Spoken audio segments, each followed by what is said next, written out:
Okay, welcome to the Careers in Fashion panel. Just one more quick housekeeping note here. If you could keep your microphone muted, and this is going to be recorded. And if you're a student, if you haven't signed in yet, please do so using the link at the bottom of the screen. Kevin's also going to put it in the chat as well. So here are our panelists. We are still waiting to see Danielle and Cheyenne. Hopefully they're going to be able to pop in and join us a little bit later, but really excited to hear from Nia and Natalie. You know, from their perspectives. There was a fifth panelist, another Natalie, who let me know yesterday she had an unavoidable work conflict. She sent me a ton of great information. I'm actually going to go ahead and share some of that now. I hope it won't steal too much thunder from our other panelists. I don't think it will. I think it'll kind of plant some seeds on things you may hear a little bit later from our panelists. So the other Natalie works with ThreadUp. As you can see here, proud College of Journalism grad, and she wanted to give you a little bit more information about her career path. She started at Rag & Bone on the wholesale team. She really recommended sales and buying or merchandising as a great place to start in fashion because you get a sense for every department within the company and you get to gain a lot of really transferable skills, communication skills, analytical skills. Then you can see she moved on after that. With Fry, working on media relations, with fashion editors, music festival partnerships, store events, and more. And it really got her into the fashion PR world and a little bit closer to journalism and media. And then you can see here, over the past 2 years, working on marketing communications at ThreadUp, the largest online thrift store, and really kind of seeing the intersection between technology, fashion, and sustainability. You know, I think probably most of you are familiar with ThreadUp, but really disrupting the fashion space. Okay, some of her top tips, she definitely recommended staying open-minded. You know, a job that might not seem initially exciting can really lead to some other great things. You know, you can even learn things from the interviewing process. She said, make sure your resume is easy to read. You know, a well-designed resume can be great, but keep the font as simple as possible. She recommended following the innovators. So fashion is definitely evolving and sustainability is top of mind and really thinking about how people and planet and all of that can work together. I think another fantastic tip is fashion can be fun and glamorous, but you know, it's not always that case and not always that way. And some of the jobs that you have might not be as glamorous as fashion itself. She recommended a couple great publications here for you to kind of read and to keep up on you know, all the topics in the field. So Business of Fashion, Women's Wear Daily, Vogue Business. And she said, you know, when you start an internship or job, she recommended sharing out links with people on your team. So you can show not only do you have your finger on the pulse, but you can help other people keep a finger on the pulse of what's going on as well. She said that soft skills really matter. You know, even just something like an eagerness to learn, a positive attitude can go a really long way. Okay, and then the last thing she wanted to share is just an opportunity with her organization, a marketing communications intern. So if you're interested in this, maybe you can just take a screenshot of the screen or a picture with your phone. If you miss it, feel free to email me and I can send you her contact information. But she said there are also additional remote opportunities in Oakland, California, or in New York City as well, in addition to this marketing communications internship on her team. So again, I'm really sorry she couldn't join us, but you know, she wanted to share all this information with you. So I'm going to go back here and we're going to go ahead and get started with Nia. Nia, if you could go ahead and please introduce yourself, tell us a little bit about who you are and where you currently work. Great, yeah. So I'm Nia and I work at Madewell as an associate merchant doing bags and soft accessories. I've actually been with Madewell for about 6 months, and prior to that, I worked for Bloomingdale's in buying for about 4 years. So my entire career in fashion has been in like the buying and merchandising area, which Natalie mentioned in her thing. It's a good place to start, and it is, because you do get to understand the entire process and like different areas of fashion. So you get to do a lot. The merchant is the center of the wheel, so you work with everyone. Prior to that, I was actually not in fashion. So I kind of made this decision a few years after working in consulting that this was really my passion and I wanted to go after it. So I moved to New York, did a 1-year program at Parsons and learned a ton about the fashion business industry, and then started at Bloomingdale's. So that is kind of where I am now. Perfect, thank you so much. Natalie, please go ahead and share. Natalie is a current senior who's going to provide a little bit more of a current student perspective about some internships and then a great on-campus opportunity as well. Yeah, I actually see a bunch of people in here that I am familiar with. I love seeing your faces, people who are already a part of Monumental Magazine. Great that you guys are here. So for those of you who don't know me, I'm Natalie. I'm a senior communication and economics student, but more importantly, I'm the editor-in-chief of Monumental Magazine. So Monumental Magazine is UMD's premier fashion and lifestyle publication. We cover content related to fashion, beauty, culture, campus, and lifestyle. So there's pretty much something for everyone there.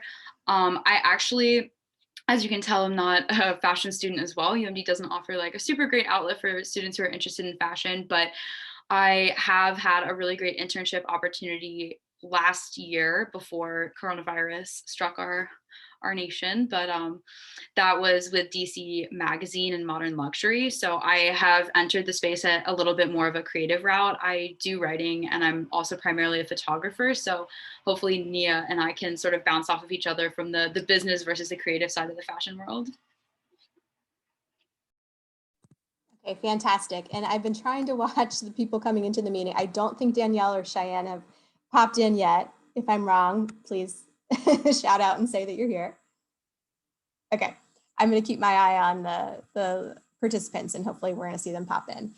So for my next question, we can start again with Nia. What is your specific job title? What are some of your daily duties? And, you know, since you're not entry level, what would be some entry level job titles people could look for if they're interested in getting into this space?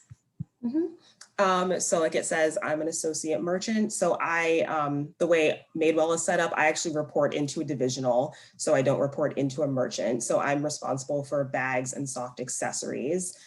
So I spend most of my day basically reading the business to see what's working, what's not working, and how I can connect that to my future assortments. So a lot of that is looking at selling every single Monday and also throughout the week, especially if we launch something new. So I can say, hey, this is working. And if I'm working on a feature or whatever feature quarter I'm working on, is that relevant to what's going on now? Do I have something that's not working now that I need to reduce my buy on in the future? Or do I need to just get rid of that category altogether or whatever that is that's not working?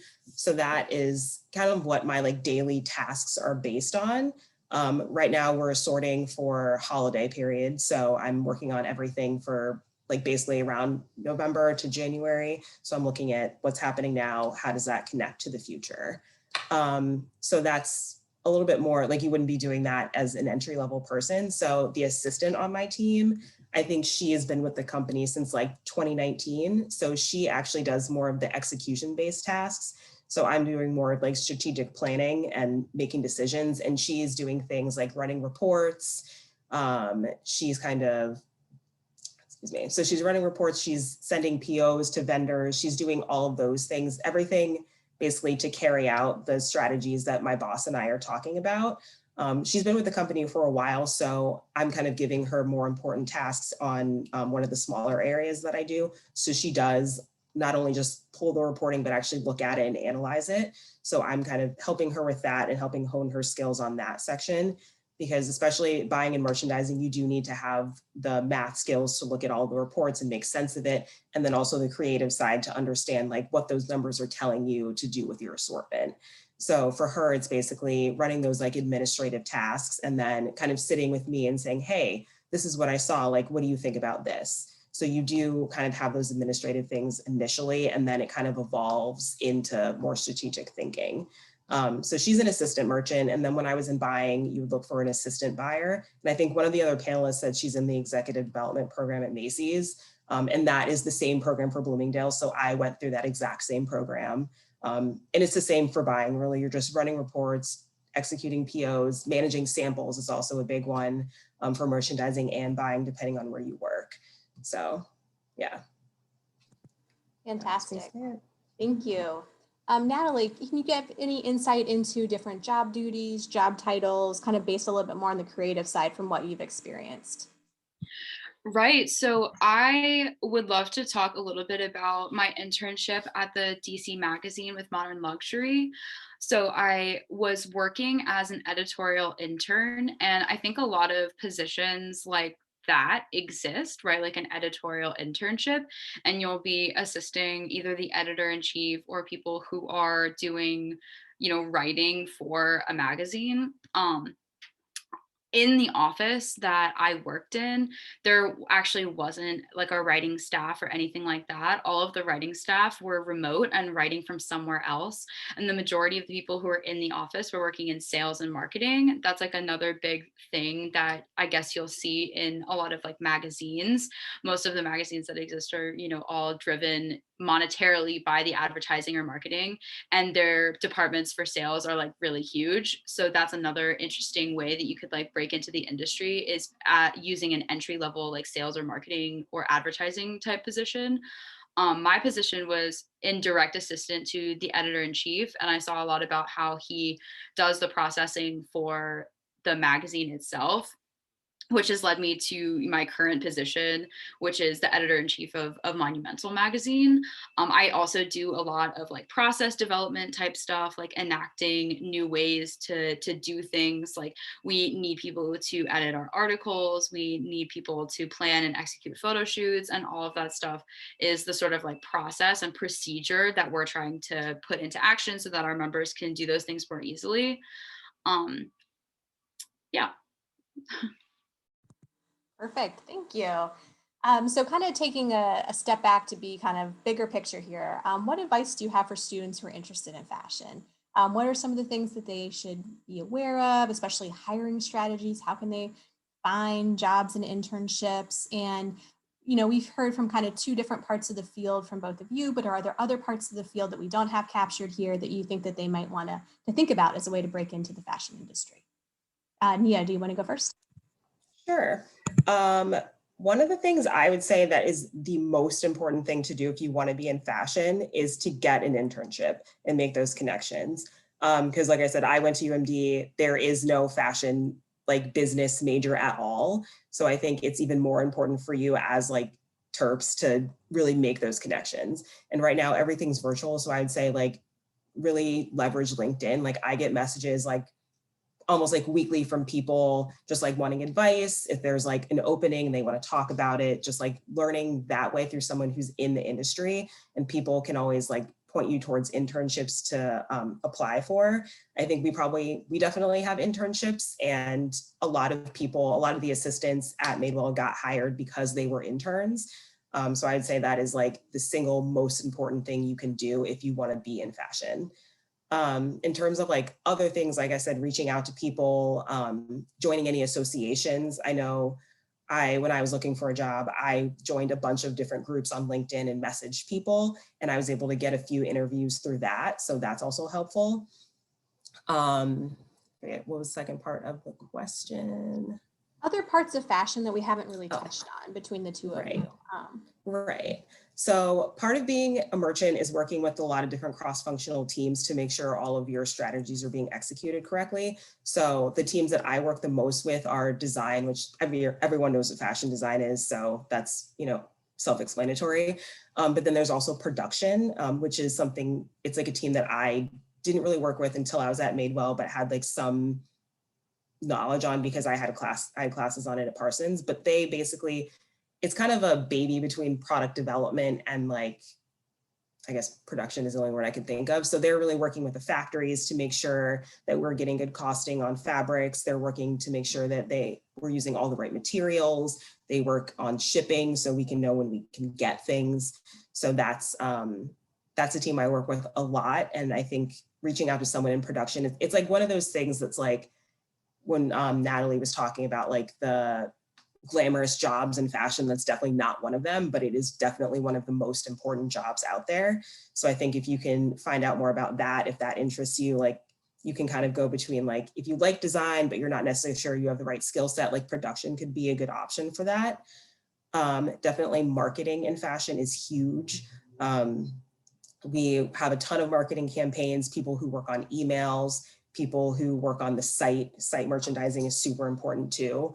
So there are really a ton of jobs in fashion besides like buyers and designers and photographers. There's a lot of stuff on the business side that you can really look into. So I would just I would honestly just like go to companies that you are interested in working for, go on their LinkedIn page, and then kind of search who works there. And if they have a job title that might interest you, then just send them a message and just learn about it. Yeah, that's great advice. Thank you so much. Natalie, anything you want to add there? Advice for students, specific hiring strategies? I know you're still a student, but hiring strategies in terms of looking for internships, and then any other aspects of the field you think students might want to consider. I definitely agree with what Nia has said about getting an internship and making connections. I know that, there's sort of like this empty term like networking, which like what does that really mean? Like it's hard to know what networking is and how to do it and if you're doing it effectively. But I think that, this is something that my supervisor at Modern Luxury also told me, which is like schmoozing is everything, right? Just, when I say schmoozing, I mean like being friendly and talking to people, starting dialogue, starting conversations, all of that stuff can really get you places because you can definitely get positions from people that you know and who know you. All you have to do is just ask. Like people think that there is some secret to like breaking into the industry, but a lot of times there's like an open position. It's just a matter of like who's going to fill that position, and if you ask for it, it might be you. So I would definitely say that can take you a long way. All of the experience, I would say, like on the creative side that I have gotten personally is from volunteering to throw myself into the deep end for all of these jobs that, you hear about in the fashion industry, like design jobs and photography jobs. All these really like high pace exhilaration things are possible for you if you just like try, right? You have to sort of like fake it till you make it. That's also like a thing that I sort of live by, I guess, is, a lot of people don't have any experience that's better than yours. And it's hard to weigh what experience is better or makes you more qualified than someone else. But this eagerness to learn and this ability to just try and to also learn on the job is a great thing to do. And I think the best time to do that is while you're in college. Like all of you guys are college students. So it's okay to still be learning, and you want to try to find people who can help you learn and put yourself in situations that will allow you to learn. Yeah, fantastic advice. Thank you. I have one more formal question, then I'll bounce it over to Kevin for Q&A. I have some other questions I can ask too, but as you think of questions, audience, please message them to Kevin. He can compile them. My last question, and you've touched on this a little bit, but if you can go into a little bit more detail about any opportunities that might be available with your organization, internships or jobs, and how students can find out more about these opportunities. Yeah, like I said, so we definitely have internships. I can't say that I know a ton about it, but I can find out more information if you're interested. I'm happy to share my email address and I can let you know if I see of anything. Because like I said, we definitely hire people who were interns. There were several assistants who were summer interns at some point and then got hired after they graduated. So super, super important to do that.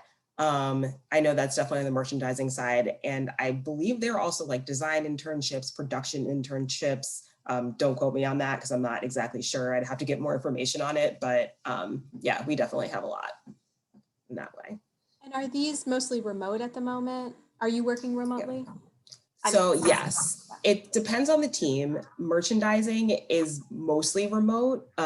We go in a couple times a month just to see samples because it is very hard to like do my job without like knowing what things really like look like and feel like and all that. There are teams who go in more often, like styling, people like that like physically work with samples a lot, but we're definitely mostly remote. Perfect, thank you.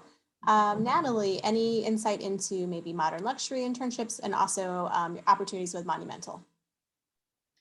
Yeah, Modern Luxury is usually interested in hiring students from UMD. I think when I was there, all but one of the interns were from UMD, and the DC office is pretty small. So I know that they do hire, but I think there's a more formalized process now. When I applied for the internship, it was actually in the COM listserv, and I literally just sent an email and the person responded to me and was like, yeah, you're hired. Like it was very simple. But I think there is a more formal process. And I think if that process existed, that it would probably be on the comm listserv. So if you're not on the comm listservs, the journalism listservs and the RQ listservs, I would recommend getting on those, because there's always like internship postings there that are like a really good place to start, because it's usually as simple, not usually, but sometimes it is as simple as just sending an email and expressing interest, and then you get hired. I've actually gotten 2 internships that way. So it's very easy to do.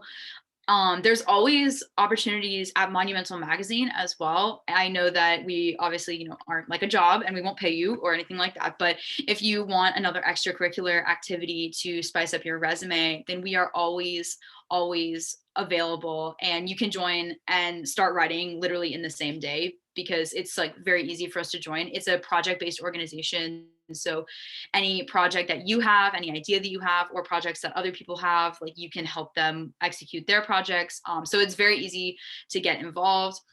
There's like this problem with college students that college students experience, which is like, businesses want to hire people who have experience, but if you don't have any experience, then how do you get your first experience if no one will hire you without experience, right? Like it's sort of this vicious cycle.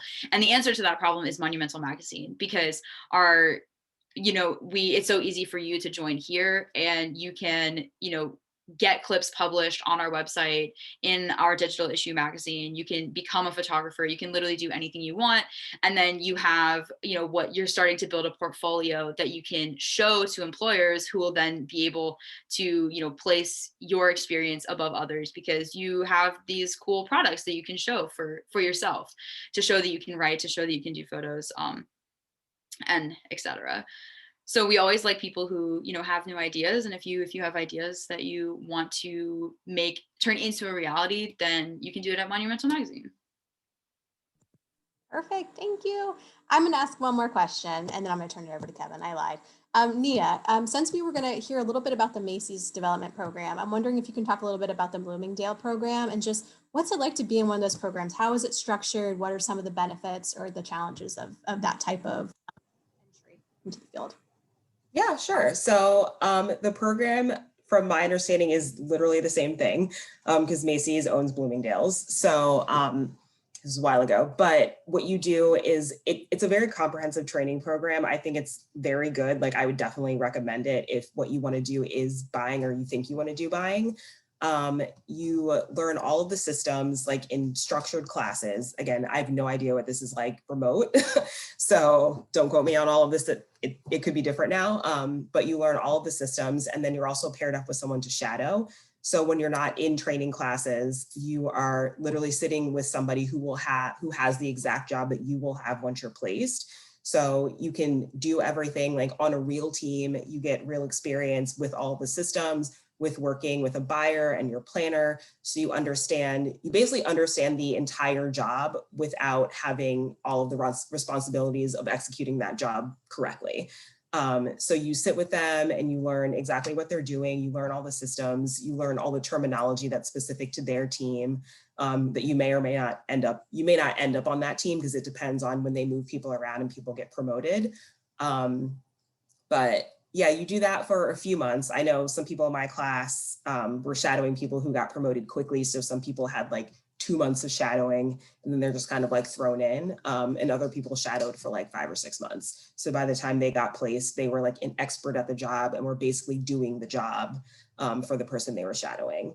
I don't remember how long the classes are, but maybe it's like 3 months of classes. And then if you weren't placed by then you're just shadowing full time. So I would say it's a really, really good program. Once you get placed, you're an assistant buyer 1, assuming that's what this structure still is, because I'm not sure, it changes a lot. And then you're doing those kind of like entry level tasks. Then you move on to an assistant buyer 2, and you get a little bit more responsibility. So maybe you're responsible for like a small subset of the buyer's area. And then you move to a senior assistant buyer, where you have a bigger responsibility you basically have an area of the buyer's business, and like you manage that business. So it's just like you keep going up in responsibility.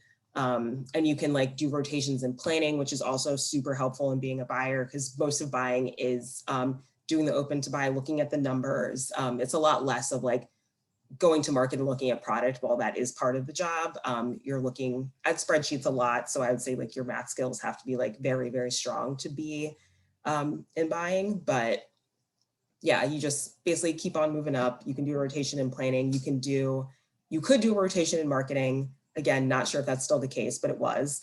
And then end up as a buyer or a planner if that's what you decide you want to do, because you can start this entire rotation in planning and shadow a planner if you want to. But yeah, really, really good training program. Highly recommend it. Is the whole program 2 years?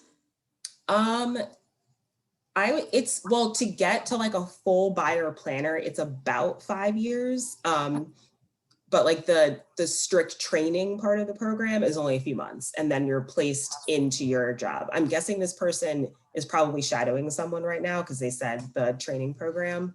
I think there's like I believe there's like a January, February class. So that's probably what this person is in. But it sounds like they're still like in the strict training part.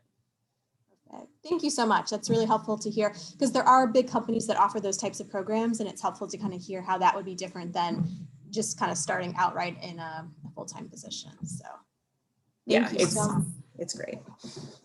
Thank you. Kevin, have you had some questions come in? Yes, I have. All right, take it away. Yeah, and I think one question that piggybacks pretty well off of what Nia was just talking about. The student asked specifically, I'm a current fit model at a clothing company. Do you have any advice on how I could approach becoming a buyer within my company when I graduate?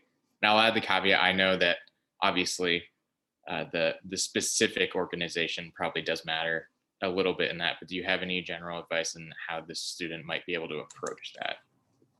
I would say see if they have internships in buying. I mean, that's probably the best way, because if you're a student now, just see, do they have an internship? Do they have openings for assistant buyers coming up after you graduate?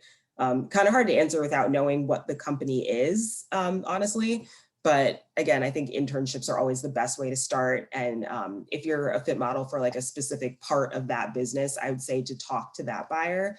I don't know, again, not knowing the company, but I previously worked in cashmere at Bloomingdale's, and I talked to our fit model all the time when I was on the buying team, because the buying team was responsible for scheduling fits and all of that. But I know in my company now, I don't think that's the case. I also do accessories, so we don't have fit models. But if you're in constant contact with the buying team, I would honestly just say, like, talk to the assistant buyer, talk to the buyer, see what opportunities are coming up, see if there's an internship or a job opening coming up. Great, thank you. Yeah, I think I would definitely encourage students to do the same. And if you need any help in thinking about how to approach some of those conversations, that's things that we can help you think about in the Career Center as well. So feel free to connect with myself or Kate on that as well.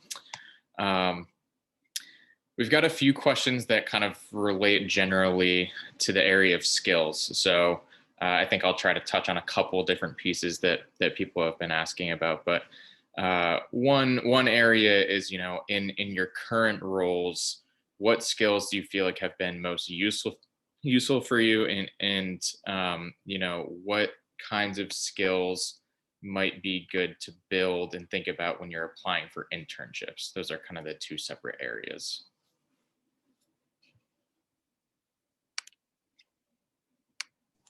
Okay, I can go first. So I think the skills for me that have been most important are understanding retail math. That's something, if you are on the business side, you definitely need to know kind of like back to front. And it's not like, it's like all the basic skills that you already know. It's nothing like, you don't have to know like calculus, but it's just like easy, like percentages, things like that. Just like understanding the numbers, I think, is the most helpful thing to know with merchandising and buying. Another, I don't know if this is like a skill necessarily, but just understanding what's going on in the industry. So you're constantly comp shopping, you're constantly looking at what other brands are doing, what the emerging trends are, depending on what your area of interest is. I think that is a super, super important skill, and definitely good to have for interviews, because in every interview I've ever been on in the fashion industry, like that is a question that is asked. You know, what do you see missing from our assortment, or what trends do you see emerging for like X category? I think just knowing the leading brands in whatever you're interested in and what they're doing and where they're going, what the trajectory of the industry is super, super important. Yeah, that's a really good, like, very specific answer. I think, I can really speak to this more broadly. I don't have a ton of experience in the actual industry, right? Like, I have a few internships and my experience at Monumental Magazine, and I can speak sort of like to what stands out to me as someone who, has hired people for positions like on our executive staff, and also something that is an intersection with what I did at Modern Luxury. And I think that big skill is pitching, like practicing having ideas and knowing how to share those ideas in a way that is quick and efficient. And that's sort of like goes for any like really creative industry. In fashion specifically, if you want to be like a writer, then it's a good idea to have ideas and not just do what other people tell you. I think that when we have staff members that come to the team and immediately start pitching, like, that's what I love to see, because more often than not, those ideas will come to fruition because people will help you like make those ideas happen. I think like new ways to innovate are always appreciated. And even if those ideas aren't used, like, I pitched a bunch of stuff to Monumental Magazine or excuse me, to DC Magazine that were never actually used, but it emphasizes like your eagerness to come up with ideas, your thoughtfulness, and your intelligence, which is always a good thing. And like, I don't think that pitching new ideas can ever hurt you. Great, thank you both so much. Lots of good points there. Let's see. I think the next question I'll ask is a question that specifically is directed at Nia, and it's a two-part question. Feel free to let me know if you need me to repeat the second part. And so the question is, Nia said that she switched to the fashion industry after being a consultant. So one, was that a difficult process? And how did you know you wanted to make that switch? And then two, did you have previous experience in fashion before Parsons that sparked that change? I can answer the second one first. I did not have any experience at all. I actually my mom has a friend who's a jewelry designer. So I just like asked her, I was like, oh, can I like intern with you? So I would just like go there after work and just like help her with things. So that was like my experience, but it was just like a family friend, because I was like, oh crap, I want to apply to Parsons. I have no experience in this industry. Like, how can I make myself more attractive other than like just being interested in the industry and doing my own research and like coming up with ideas. So that's an easy one. Short answer, no experience. It wasn't a hard decision though, just because when I was at Maryland, I studied criminal justice, because I was like, oh, maybe I like want to be a lawyer. And I just like took a position in a consulting firm, but it was always kind of like a temporary thing for me, because I was like, this isn't what I want to do for the rest of my life. I'm not sure what that is yet. So let me just do this job until I figure it out. And then I kind of went back, like took a step back and was like, okay, what am I interested in? Just like, regardless of work, like, what do I like to do? And I kind of thought, like, back in high school, I almost applied to FIT in their fashion merchandising program, and I didn't, because I wanted to go to Maryland and get like a well-rounded education and have more choices. So when I really thought about that, I was, constantly like reading Who What Wear and like WWD and like all these publications. So I'm like, why don't I just do fashion? Like, this is obviously what I like. So that's when I contacted my mom's friend, trying to get that internship, just read a ton about like fashion business to decide what I even wanted to do.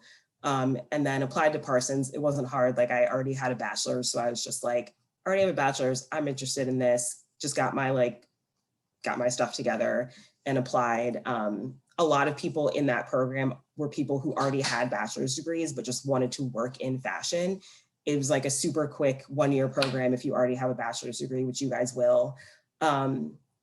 And you just learn, all of the classes that I took were just focused on fashion. I didn't have to take any like English classes or like anything random.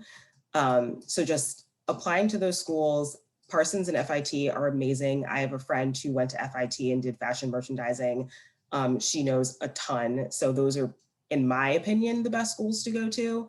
If you want to do business, I think if you're trying to do design, also good, but there are probably like more options. But yeah, just get the education. if you can't get your foot in the door right after college or if you're unsure. But yeah, not a hard decision to make once I figured it out. Great, thank you. And quickly too, a student asked, what specific program at Parsons did you apply for?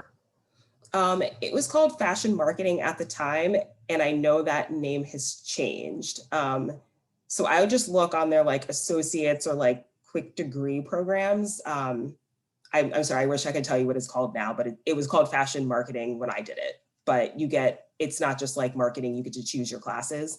And there's like import, export, there's textile classes, there's like design classes, there's retail math classes, there's marketing classes, there's everything. But yeah, just look on the site. Sorry, I don't remember the name of it now. Great, thank you so much. Okay, so this next question, I think it'll be interesting to hear from both Nia and Natalie, because I think you might have some different perspective. And I know also, Natalie, I know you're a current student, but I still think you can answer this question. So have you ever felt behind in the industry because UMD doesn't offer fashion-based courses, or because you haven't had that experience in, in an academic sense at UMD?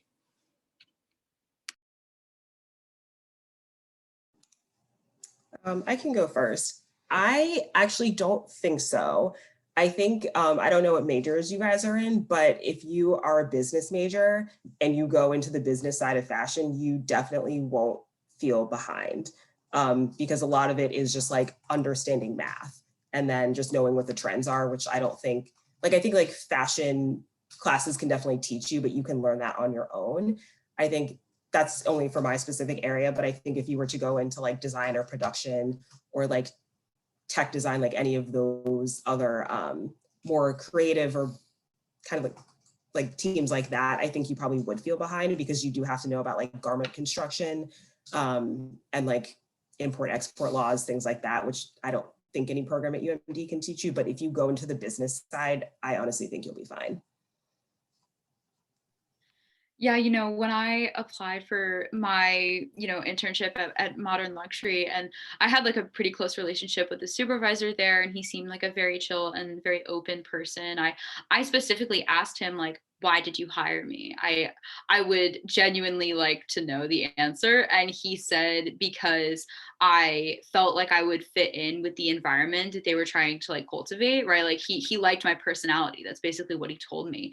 And I asked him, if he knew anything about like why he had hired the other people that worked in the office, and he said the same thing, because he said, if you have a bachelor's degree, you can read, you can write, like obviously, you have a lot of transferable skills, and you also can learn. And hiring someone who has a personality that's going to fit well with the environment of people that you already have was really important to him, because he can always teach you new skills that you'll need. So I would say that, University of Maryland, while they don't have like a very fashion intensive opportunity in terms of education, like that isn't what's super relevant. Like take what you do know and apply it to the skills that a job is asking for. And they will, if you have a positive attitude, if you express you're eager to learn, then, I think they can make the same conclusion that those skills are transferable, and you'll be able to market yourself, like know how to market yourself. And I think you'll be fine.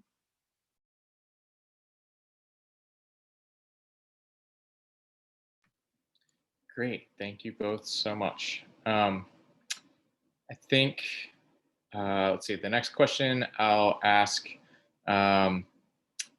is, what do you think about trends in fashion, how they might change in the field over the next, 5 to 10 years or so? If, there are any trends that you've noticed. I will say that everything comes back. Fashion is very cyclical. I mean, like right now, all the emerging trends are all trends from like the early 2000s. So like for me, that was when I was like in like middle school, maybe like early high school, but everything comes back.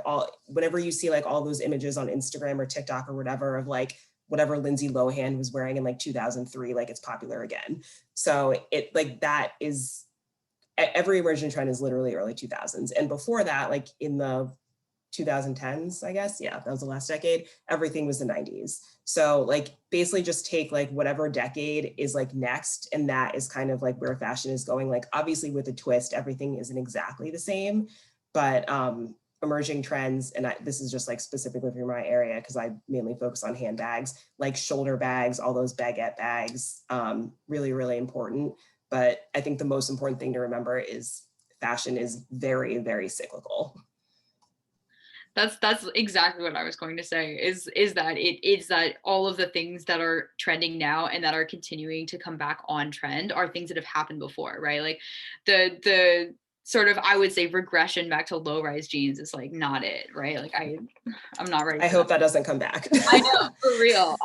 That's like, I feel like high-waisted things were the best thing that could ever have happened to fashion, right? Coming back from, you know, like the 70s and all that stuff. But yeah, definitely that. And I also think that being original is like a big thing in fashion. You know, like Nia mentioned, it's things that have been done before, but with a twist. And so I think, you know, emphasizing originality on those trends, or having a unique perspective on how to change the trends to fit a new generation, to be modern, to be contemporary, is definitely a priority. Can I kind of jump off of that for just for one moment? Natalie Tomlin, the other Natalie who was going to be on the panel, talked a little bit about how with ThreadUp, focus on sustainability. Are there other things like that that you think could potentially shake up the industry over the next 5 to 10 years? Yeah, so sustainability at Madewell is a huge, huge push, and it was kind of becoming that when I left Bloomingdale's. So a lot of that is just making sure that the materials that we're using are sustainable or recycled whenever possible.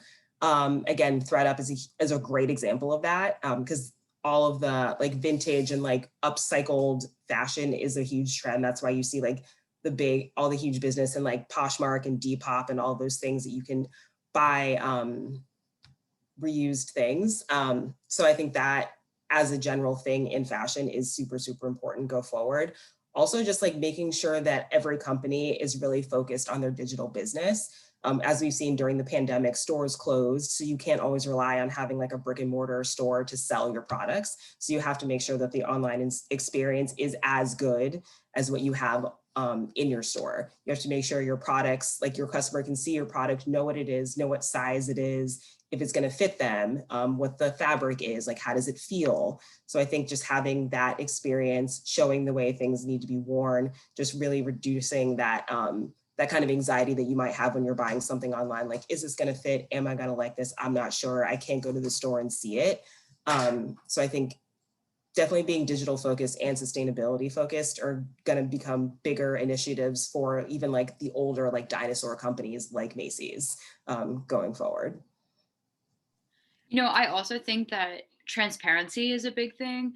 I know, sustainability is, more specific than being ethical, but I think like businesses being transparent about the ethical dimensions of their businesses is huge, and consumers care about that stuff. And I think especially young people care about that stuff. Like, we live in the age of information, and where information is available, if businesses are covering up what it is that they're doing that is bad, a lot of them do because they have the power to. Like, that's information that people like us, the consumers, have access to, right? So like, I don't know, when you're doing your job applications, like I definitely encourage you to look at the mission statements, to do the research and see if the company that you're applying to work for is an ethical business. Do they have ethical production? That's like a really important question. And if they're not transparent about it, to me, that means that they're trying to hide something. And there's a lot of businesses that are ethical. So when you're doing your job research and you're looking for businesses that you want to apply for, make sure that the values of that business align with the values that you care about, and you can like go the distance in that realm.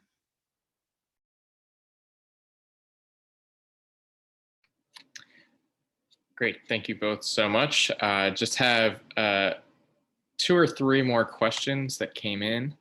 And so the first one is specifically directed at Nia. And so the question is, Nia, you talked a bit about your at Parsons. And so I'm a freshman marketing major seeking to work in buying and merchandising. How much do you think pursuing further education has helped your resume in comparison to other applicants? I think it helped a lot because, like I said, I was a criminal justice major, which has literally nothing to do with fashion. So I think for me, it was really important to go back to school. But if you're a marketing major, I think you're fine. A lot of people that I've worked with were like business majors in college, whether it was like marketing or logistics or something like that. So I think honestly, I think you're fine. I think Parsons and like FIT have summer programs where you can take classes. So if you want to do buying or merchandising, you could probably take an online class in retail math, which is going to be the most important thing for you. But I think for me, it was more important than it will be for you. Like already being in the business school, Maryland obviously is known for their very good business school. And companies in New York definitely know that because they recruit from Maryland, from Penn State, a lot of schools in the Mid-Atlantic area. So important for me. I honestly think you're fine, but if you feel like there's some area that you could do better in, then I would just try and take maybe an online summer class. Great, thank you. Yeah, and I think anything that you can do to add some fashion experience onto your resume, big or small, is always going to be helpful in the end of the day if that's what you're looking to do. So great, thank you. Let's see. I think to piggyback off that, someone had a question related to Parsons as well. This person specifically mentions wanting to work in fashion PR, and that they've already been looking in some graduate programs at Parsons. Do you think that, let's see, it says, do you think that my future fashion PR goals are best suited for a fashion studies program? Maybe if you're interested in fashion PR, I don't know if you said what major this person is, but like be a communication major. Like I have a friend who went to Maryland with me and she was a communication major. She doesn't do fashion PR, she does like healthcare PR, but she had internships all through college. I want to say she did work in fashion PR for some internship, but if that's what you want to do and you want to stay at Maryland, I would say take communication classes and try and get an internship. I would say in New York, but like, who knows when we're going back to the office. So get that internship. If you're not a comm major, I would say switch to comm because that's a really, really good major for being in PR. And again, if you want to take classes at Parsons, you can, but I don't think you really need to. Great, thank you, thank you. All right, so have one last question. It's kind of a multi-part question, and I think both of you can potentially speak to it. So this question is from someone who is a self-taught graphic designer. Wants to know if you can speak about the types of opportunities available for graphic designers within the fashion industry, and if you have any insight about what some of the skills and qualities a hiring team might be looking for in graphic designers in fashion. I would love to chime in just because another internship opportunity that I worked on was like a creative studio for freelancers. So I want to encourage this person to not ignore the freelance world. Don't ignore the gig opportunities that exist and the contract opportunities that exist, because even as a student, you can have like a contract job that will give you money to do a project basically. And there's a lot of places where you can look for those types of things, right? You can look on Indeed, of course, and you can filter by contract. You can look on like Upwork and LinkedIn and Handshake, like all of those places. If you do the filter for either part-time or for contract work or for freelance work, there's a lot of like project-based jobs that are out there. I think like you can get a job in any space that relates to your major, right? And then you can always freelance on the side. I think that's a really great way to practice your skills. It's a great way to, make a portfolio for yourself, have a portfolio. And then when you're interested in pursuing a job, like at a company that's like a specific role for graphic designers, then you'll have like this great portfolio of things that you've already worked on. So I definitely encourage like the freelance aspect of a lot of like creative things, and especially graphic design. There's a lot of stuff out there. Yeah, I completely agree with Natalie. I think graphic design specifically is a really good place to freelance. There are tons of companies out there up and coming who need graphic designers to help them with, the appearance of their website or their logo or anything like that. So I would also agree, like graphic design is super, super important to just freelance, make your contacts, whether it's on LinkedIn, Indeed, wherever, just get your work out there and somebody will probably hire you. I would say like there's a lot of opportunity within up and coming companies. There's always companies popping up who need people to do that kind of work. Joining groups of like business owners, things like that. So again, yeah, freelance, I would say definitely the way to go with that. I can just throw in there too, we have an alum. I almost invited her to be on this panel, and then I just wasn't sure we'd have that many people in the audience interested in this, but she's a graphic designer for Urban, which is the parent company for Urban Outfitters, Anthropologie, and they've got tons of great opportunities related to graphic design. They're in Philadelphia, I believe, but there could have remote opportunities at the moment too. And I'd be happy to try to connect you to that alum if you're interested in learning more. Great. And one thing I'll add, I just put the link in the chat. For anyone interested in freelancing, we're going to be having a panel on April 15th, provided through the Career Center, that's focusing on freelancing and how to get started in freelancing. There's going to be, we're still in the process of finalizing panelists, but there will be panelists from a number of different industries. And so I think that can be a good spot to do some thinking about how you can include freelancing in your career path. Great. And there are no other questions. I don't think I missed any. Oh, one just came in as I was talking. So I think based on timing, this will probably be the last one. And so this question is it better to first apply to smaller company internships, or is it okay to apply to bigger companies first? I would say, like, I would base it on what kind of experience you're looking for. You could do both, but I would say just narrow down your list of the type of company you want to work for, whether that's, the type of product that they make or what Natalie was talking about in their business ethics, if you're interested in that and that's something that's important to you. I would say it really depends. It's what you're looking for experience-wise and what type of company, what type of culture you want. I think you have, I don't want to say like equal shot. Obviously, that's not necessarily true because more people are going to apply to bigger companies. But if you want a smaller, more intimate experience, then I think a smaller company is definitely a way to go.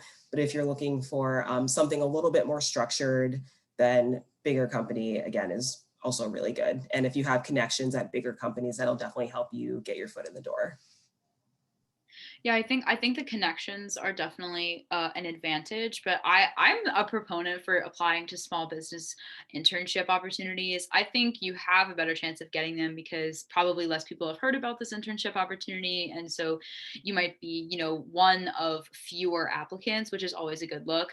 I also think that the intimate experience is like probably the best way that you yourself can get new skills, because at a larger company you're going to have a more rigid program, and you there's always space for you to ask questions and stuff, but I think that a lot of those internship opportunities are much less personal because I have had the best of both worlds. Like I've done one with a business, I've done one with some smaller like agencies, and the majority of what I've learned, the relationships that I've built that are really quality in my opinion and for what I want to do, have come from the smaller businesses. So I would encourage the smaller businesses. All right, great, thank you. I'm just going to pull up one more slide before we finish up here. All right, Just a reminder of a couple different ways if you want to learn more about fashion and get more involved in other events.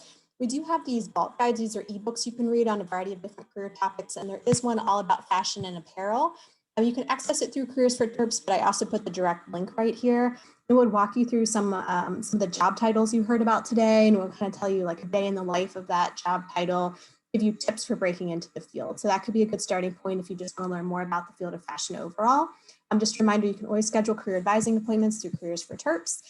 It sounds like we may have some business majors in the audience as well. Don't forget you have the Office of Career Services in Smith. Definitely take advantage of their services as well.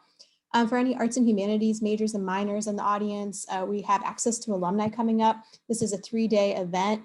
Different industries are each of the 3 nights. We have more than 50 alumni coming back, and you can find out more via the link on the screen here. And then just check the overall upcoming calendar of events. There's so many other events that might relate to your interests in some way.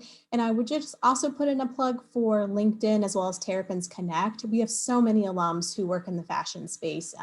You can find them on LinkedIn using the alumni sorting tool. If you don't know what that is, make a career advising appointment. We'll show you how to do it. And we also have some alums in Terrapins Connect who have already volunteered to help you out. So if you're interested in kind of finding your way into different parts of the fashion industry, definitely, reach out to some of these alums to get insight and guidance and how to best do that. So if we can give our quick virtual round of applause. Thank you so much. Really appreciate your insight and all the great information you shared with us today. I'm going to go ahead and stop recording here, but thank you so much.